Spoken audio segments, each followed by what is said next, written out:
carbon capture is a taxpayer-funded scam. And if we can't keep water in the ground, how are we going to keep gas? When CO2 contacts water, it turns into carbonic acid.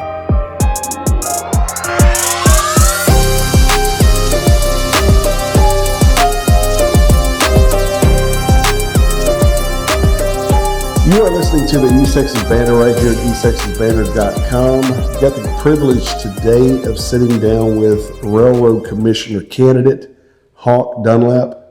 Man, I really appreciate you taking time out of your schedule to sit down. Thank you for having me on. Absolutely. So I've done a little bit of research. I was first introduced to you by Precinct 4 Commissioner Leonard Powell here some months ago. And he said, man, you got to get on social media and go check this guy out. And of course, you know, I've been in oil and gas for a while. And so you was kind of talking my language anyway. And let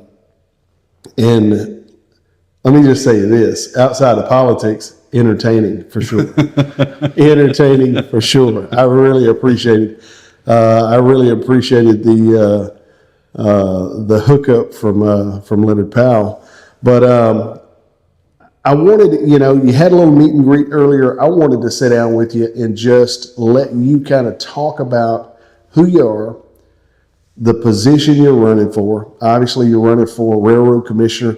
And, you know, it's like we were talking earlier, you know, some people think that the Railroad Commission is involved with the railroad and managing the railroads, but that's not the case. And there's a lot more that goes into being on that commission. Right. And so you're in oil and gas.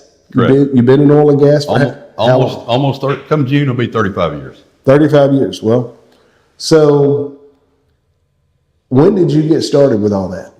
I started working in the oil field in the summer of '91. It was supposed to just be a summer job to get me off the farm. Okay. I'd had enough of hauling hay and working on the farm. I was getting paid $125 a week and a tank of gas. Right. And I got offered a job to work on a workover rig for $6 an hour, and I thought, man, I'll never see another poor day. Right. I was on my way. I'm telling you, man, $6 an hour, you can make it rain with $6. $9 an hour overtime. Yeah, that's right. That's what I'm talking about. That's a whole different animal. Oh yeah. That was rich. And for a college kid, I was attending Stephen F. Austin. And for a college kid, you know, summer job, that was big money. Yeah. And so, you know, needed to get my money up and go back to school. And I was fortunate enough, I worked for a small enough company that they were able to allow me to work while I was going to school. In fact, they said, you know, I told them I wanted to continue working.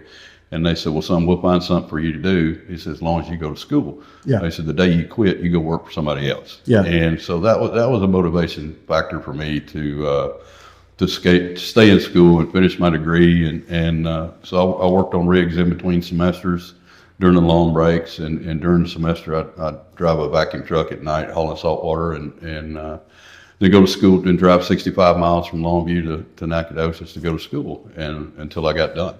Yeah. So a lot of things have changed in oil and gas, and a lot of things have changed from the Railroad Commission standpoint. Why are you running for that position? Well, let me back up. First of all, the Railroad Commission does not regulate railroads. They regulate oil and gas. They regulate intrastate pipelines, which are pipelines that start in Texas and end in Texas, and they regulate surface mining for like lignite. Okay. They haven't had anything to do with railroads, I think, since 2005. So, you know, 2 decades now. When I was young, I'm 4th generation oil and gas business. When I was young, pretty much everybody knew what the Railroad Commission did. And it was, a lot of the inspectors were guys that are like my age now that had spent their careers in the oil field, and would go to work for the state for the last 10 years of their career so that way they could get some retirement, some benefits to carry them into retirement so they could go to the lake and fish all the time. Sure. And that's not the case anymore. When I graduated from Stephen F. Austin, I went to work for Halliburton Snubbing Pipe, and I took off and went to the North Sea, and I pretty much spent 27 years of my career living and working overseas. Of course, I'd come back for visits, but I've traveled the world. I've worked and traveled in over 100 countries, and most recently lived in Bali, Indonesia for 15 years. Okay. When I returned home back to Texas, I was contacted by some people out in West Texas that were having problems with leaking plugged wells, and they got me out there, and I started to look around. And the things that I was seeing in West Texas were some of the worst conditions I have seen anywhere in the world. I mean, it was third world looking stuff in Texas. And I've flown in helicopters over the Niger Delta. I've been in places like Bangladesh, and when you come home to see conditions like this in Texas, you shouldn't have to see that. Sure. I fell in with these landowners that were having these plugged well problems, and for the last 4 years, I've been working with landowners, and one in particular, the Antenna Ranch, and it was a 22,000 acre ranch, and we excavated 150 wells on that 22,000 acres, and we determined that all of them were leaking. My first. All of them were leaking.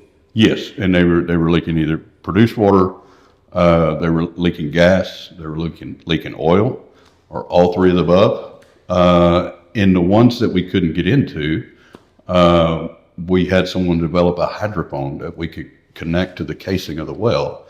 Hydrophones have been in use since the Second World War. They had them on submarines, and anybody that's worked in the oil field knows that when you were in pipelines, if you wanted to listen to see where the pig was coming, you always put your ear to the pipe to see if you could hear it. Sound is very beneficial in oil and gas, and not just oil and gas, but in other industries. And so we developed a hydrophone where we could clamp it to the casing, and we could record and listen digitally to what's going on in the well. We basically tested it with a well that was flowing and was open, and you could put the hydrophone on and put the headphones on, and you can look, and you could see and hear the bubbles coming out of the well. You could hear the fluid movement, and then you could go to a well that was closed up, and you could. Wow. A plugged well should not have any sound whatsoever. Sure. So these are the tools that we used to be able to determine that these wells weren't plugged. There were 335 wells on this ranch. We got to 150 of them. This landowner filed a lawsuit against Chevron, so we were tied up with litigation with them for 3 years. And unfortunately, they settled out of court late last year. And which, it wasn't my decision, but I was disappointed because I wanted my couple of days in the witness stand to tell my truth, and I wanted things to be a public record, so people could understand what we had been doing all this time. And but they settled out of court, but two truths did come out. The first truth is oil and gas companies will spin landowners into bankruptcy before they admit that they're accountable for their mistakes. Right. And number two, the Railroad Commission will sit on the sidelines and watch them do it. Wow. So that litigation and my involvement with that, plus with things that are happening in East Texas and in Wascom and Paxton with solid waste permits being issued for solid waste landfills being built on top of the Cypress watershed. That was very influential in my decision to run. I've been working with landowners in Pecos County that have orphan wells that'll blow out 200 yards behind their house. It took the Railroad Commission 30 days to get a rig on it. This was last August. And when she inquired about, why can't you get a rig on it? They had run out of money for that fiscal year to be able to pay contractors to do it. And she's looking at me and she said, doesn't somebody at the Railroad Commission have a credit card? I mean, don't these companies have, so there was a lot of bureaucratic non-response. And of course, my personal experience was I had reported 2 wells to the Railroad Commission in November of 24. And these were wells that had belonged to Chevron, and they were leaking. One well was plugged in 1968. It would build up up to 1,200 psi. We had digital gauges on it. We could record all this data. It would build up to 1,200 psi, drop down to 600, go back up to 900, which was a clear indication to me that this well was reading offset produced water injection. And another well on the north end of the ranch was leaking produced water and crude oil at surface that was plugged in the mid-90s. And I had the Railroad Commission come out, and I reported these wells. I made an official complaint request for inspection. The inspector came out timely within 48 hours, and we spent about 3 hours together. And she and I were talking about the wells. And basically all I wanted was, I wanted a complaint number, I wanted a report, and I wanted Chevron to come out and put new wellheads on these wells so that we could monitor the pressure and we could contain everything. And that was late November of 24. I never got a complaint number. I never got a copy of the report. I inquired about it twice in January of 2025. The first time I inquired is, it was the holidays, we're shorthanded, we'll get to you at the end of January 2025. It was basically the same thing. We're on it, you'll have it shortly. And I never got it. And to me, that was quite evidence between the oil and gas operators and the regulators colluding together and trying to keep this stuff hidden. And the commission was protecting Chevron in this case. So there were a multitude of things, I had to give a deposition in the litigation. They drug my children into the deposition, my business partners, my relationships with finances, and it just got to be too much. And people of Texas, number one, should never have to hire a lawyer to do the job of the Railroad Commission, and the Railroad Commission has become cheerleaders for the industry, and they're getting away from the citizens who elect them and who pay them to stay in office. Sure. And so I decided to run again, and that's what I'm doing. I'm covering the state, trying to get in front of as many people as I can. I've not been home till after the ice melted out in West Texas. I built up the car and took off, and hadn't been back since. And I don't plan to be home until the 1st of March. So. People call it a grassroots campaign. I personally think that I'm propping the price of oil up as much gasoline as I'm buying. Well, I think what's intriguing to me about this is you're not coming from an uneducated point of view. Let me say it like this. It sounds like your objective is the people. It's not covering the oil and gas companies at all. No, I mean, look, as I stated earlier, I'm fourth generation in this business. It has provided a career for me. I mean, leaving Gregg County and going around the world, just old East Texas kid.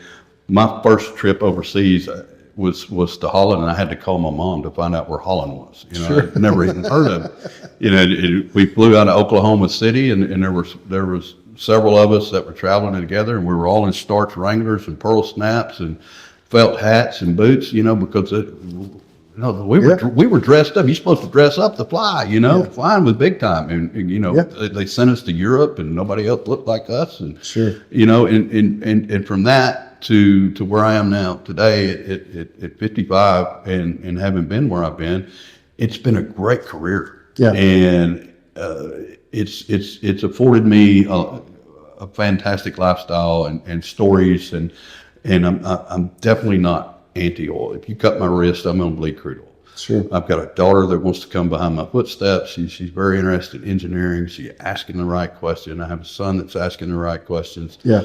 So it's not like you're anti-oil at all. But I'm anti running over landowners and cutting corners. Gotcha. And we've all gotten to this point where everything has to be cheaper and profit margins have to increase, and too much cutting corners and burying things and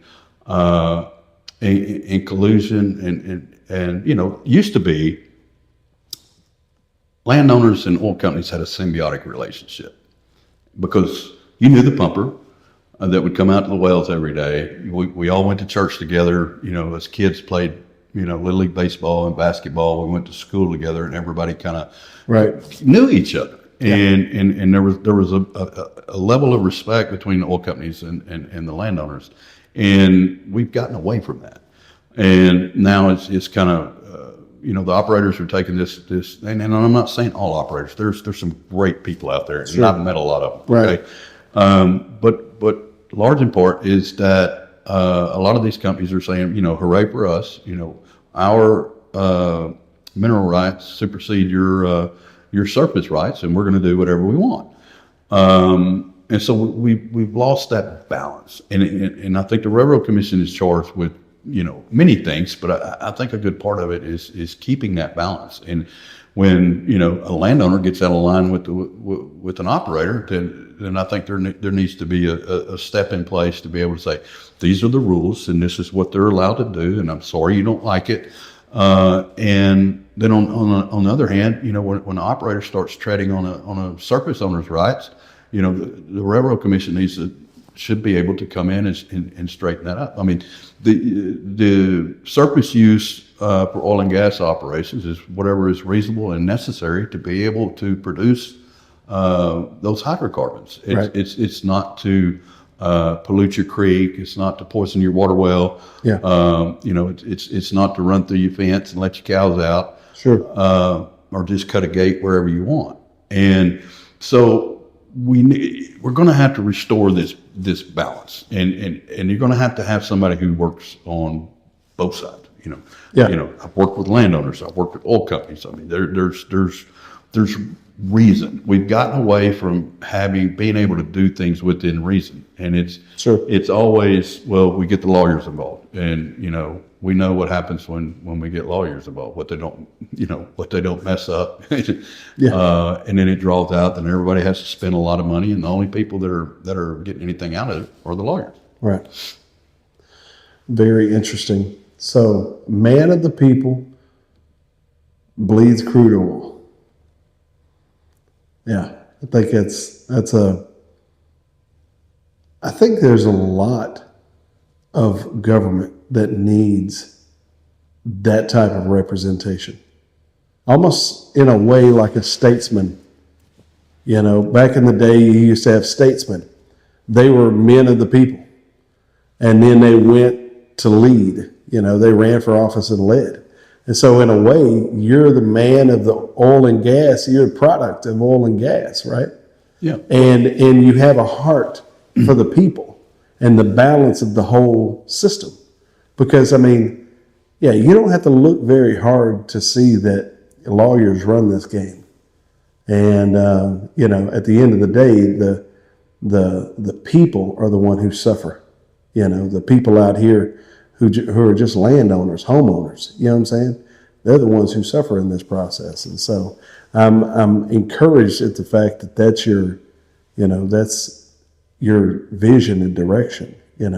What are some of the things you see right now that say you get elected and you step in, what are some of the, say 1 or 2 points that you feel like need to be addressed ASAP? Oh, well, I got more than 1 or 2 points. So I hope we got time for that. Sure. Well, the first thing that, look, let's be honest here. We need to change the name of the Railroad Commission. Okay. That's going to have to be, most everything of what I'm going to tell you is going to have to be legislated, and we're going to have to get our legislators on board. Sure. The thing about me running is I can actually talk oil and gas and have logical solutions to the legislators and give them good data so that they can make good decisions. And the first thing is we got to change the name. Look, it's constitutional. It's the oldest regulating body in the United States. Great. It has a fantastic history. Thousands of people are moving to Texas every month.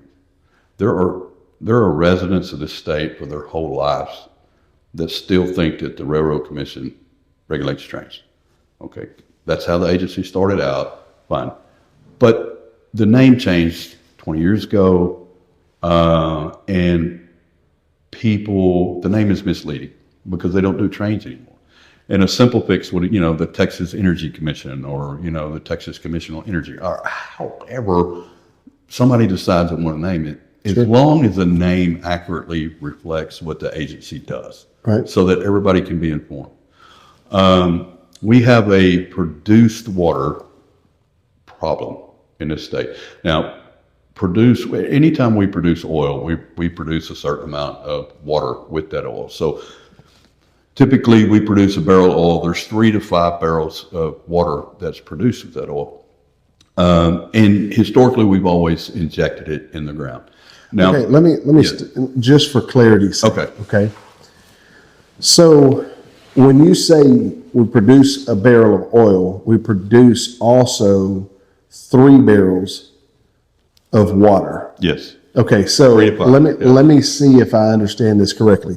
So we're pumping oil out of the ground, and with that oil comes another 3 to 5 barrels of water. Is that what you're saying? Correct. Okay. So then now the water and the oil have been together, so that water is kind of contaminated on some level? Yeah, for sure. Okay. It is saltier than seawater. Okay. It has benzenes, toluenes. It can contain radium 226 and 228. But every field, not every field has the same constituents. Sure. It changes from field to field in depths and all that. But then the oil and gas companies have to take that's called produced water. Yes. And then they have to re-inject that back into the ground. Correct. It's a waste product. Okay. So simply put, it comes out of the well, it goes through a separator, the gas goes one way, the oil goes one way, and the water goes to another tank. And then, then a vacuum truck comes to take it, and it picks it up, takes it to the injection well, and then they re-inject it back into the ground. So you're saying we're having problems right now with that? Well, yes. We more especially in West Texas, we were injecting into deep injection wells. And this started to lubricate faults. And we started having earthquakes. They're still having earthquakes today. I think not long ago, they had like a 4-point-something earthquake, not too far from, I think, between Abilene and wow. And yeah. So we're injecting this water because in the shale, when the shale we didn't have this problem, and then we had the shale revolution. Yeah. Okay. So the shales are so tight, you cannot inject into it. That's why we have these high volume, high pressure cracks. Okay. Because we need to crack the rock to be able to produce the hydrocarbons. So we cannot inject back into the shale. So we have to inject into a more permeable formation. We were injecting deep, which started causing earthquakes. And so they started to reduce the amount of deep injection we had. And so all of that started to come into the Central Basin Platform, which is the old historic stuff. And they started injecting there. And it was just this, for instance, I know one operator with 4 injection wells, and they were doing 1.5 million barrels a month. And wow. in 4 wells. Okay. So they were really having to put this water away.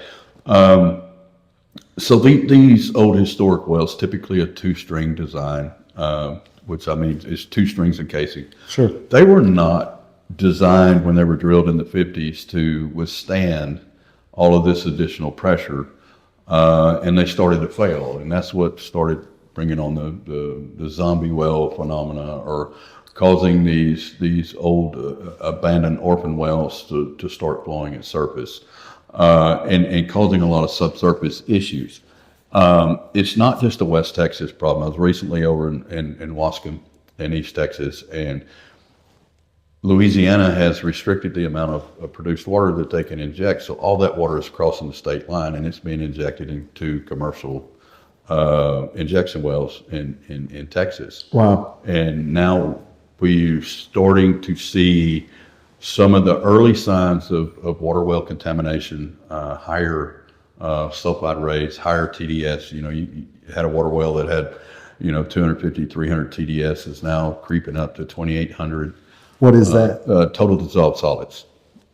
Total dissolved solids. Yeah.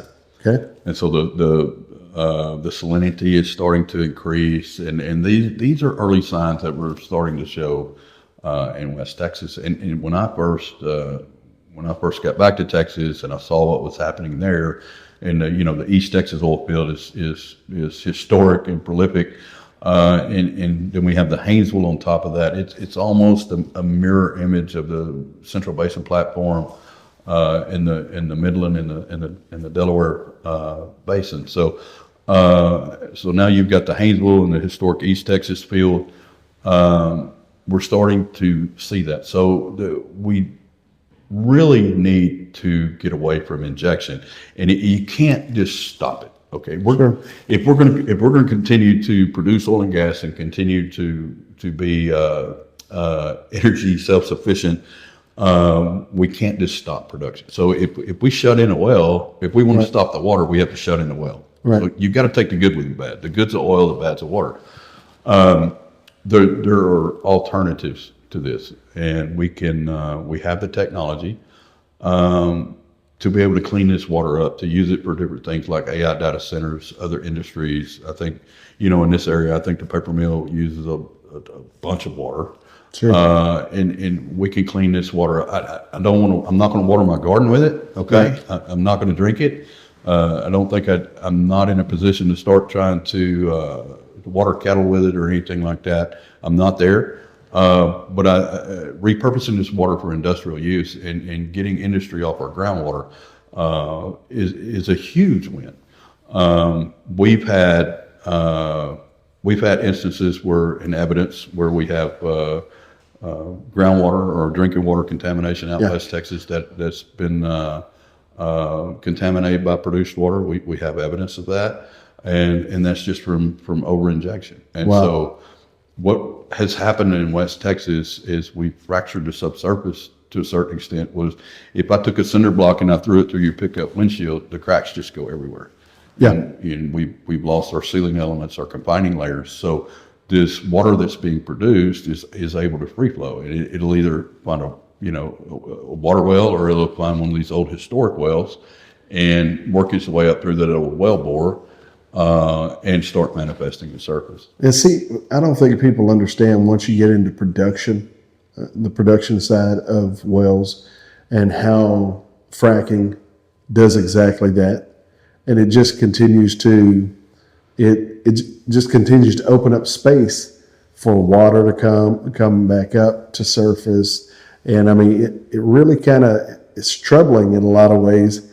We don't see it out here, but we don't see it as much out here because East Texas is not like West Texas. If you pull West Texas up on a map, it just looks like house pad after house pad after house pad, and it's all oil and gas pads. Right. You know what I'm saying? And so, I think the whole out of sight, out of mind thing is relevant unless you're up in Wascom and you start seeing some of that stuff. And so, we really don't understand what's going on below ground. You said that a minute ago about sound being very important. If we just close our eyes for a second and we think about sending a stick of dynamite down 10,000 feet in the ground and then exploding that little piece of dynamite or that little stick of dynamite, there's reverberation all through that shell. Right. And opening up those lanes, right? And so it kind of brings us to a little bit of a hot topic here because there's a lot of concern about something that's still kind of an unproven new type of injection with CO2 and carbon capture, this whole idea behind carbon capture, and knowing what you know about even what's going on with the produced water and even, some oil and gas coming up to surface. I mean, just in your opinion, you believe that the carbon capture process, because the idea is that they're just going to pump that into the ground. Well, they're already dealing with all this produced water coming back up. Right. You think that's dangerous? Yes, I think it is. I mean, right now in Texas, we can't keep our produced water in the ground. Okay, there are several videos on my social media where you can see these wells blowing out 100 feet in the air, produced water. Right. One particular one, I guess the last big one I went on, that it was the injection well that caused this problem on this old well that was drilled in 1961. The injection well was 3.5 miles away. Mm-hmm. So everything is connected subsurface. You know, we have fences, we have roads, sure, we have, you know, things, but everything subsurface is connected. And I'll say what I've said publicly before. Carbon capture is a taxpayer-funded scam. And I believe that. I've told the EPA that, and I've told many people. I've made public comments about it. And if we can't keep water in the ground, how are we going to keep gas in the ground? When CO2 contacts water, it turns into carbonic acid.